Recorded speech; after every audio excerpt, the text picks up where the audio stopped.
Hello and welcome to Bags of Action.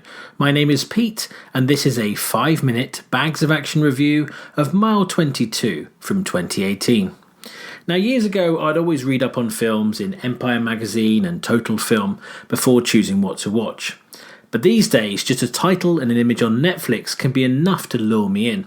And with this one, it was seeing Mark Wahlberg teamed up with the star of the Raid films, Iko Uwais. That was enough for me and made me want to watch Mile 22.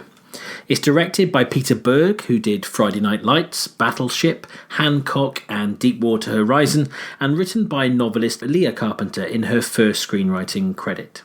So here's the premise. A small team of elite American intelligence officers, part of a top-secret tactical command unit, try to smuggle a mysterious police officer with sensitive information out of Indonesia.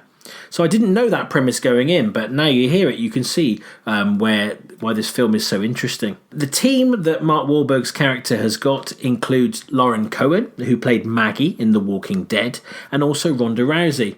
And the person who runs their operations, Mother, is played by John Malkovich, so it's a really, really strong cast. You're thrown straight into the action from the first frame of this movie, as you get to see Wahlberg's James Salis and his team go after a house full of Russian FSB agents. The pace is relentless, and it's great to see a Black Ops team working together, and you're on the edge of your seat very early. It feels like, in how some films would be nearer the end, is how this film starts, and it never really lets up.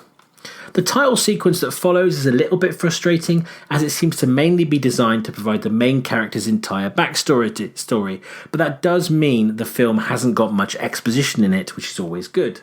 There's some real-world stuff thrown in there, with an Obama and a Trump speech. There's talk of Russian election interference, and also Steve Bannon is mentioned, which grounds the film in now. So once this issue with the Russians is over, the team are off to Indonesia, where things start to really hot up. I'm not going to spoil this one too much, but overall, the best way I can describe this is it's kind of like a real-world version of Captain America Winter Soldier. It blends a Catherine Bigelow-style approach with some amazing martial arts to create something quite different and fresh. And unlike many modern action movies, it still manages to be surprising. Uwais gets to show off some of his amazing martial arts skills in a few brutal scenes that would fit into the Raid or a John Wick movie. And Wahlberg chews the scenery as he deals with his own temper, while still finding ways to work within the diplomatic system. Lauren Cohen's Alice is the heart of the movie in many ways, and she's badly treated by her husband, played by director Peter Berg, and doesn't get to see her daughter.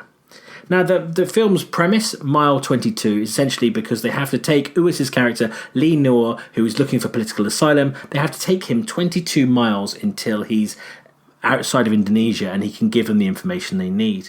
And the film really ramps up once that happens, about halfway through. I was really impressed with this film. It mixes modern, gritty military shootouts with political and diplomatic intrigue and some top-level martial arts. I can't think of another film that does this quite so well and still maintains a cohesive whole and an interesting story.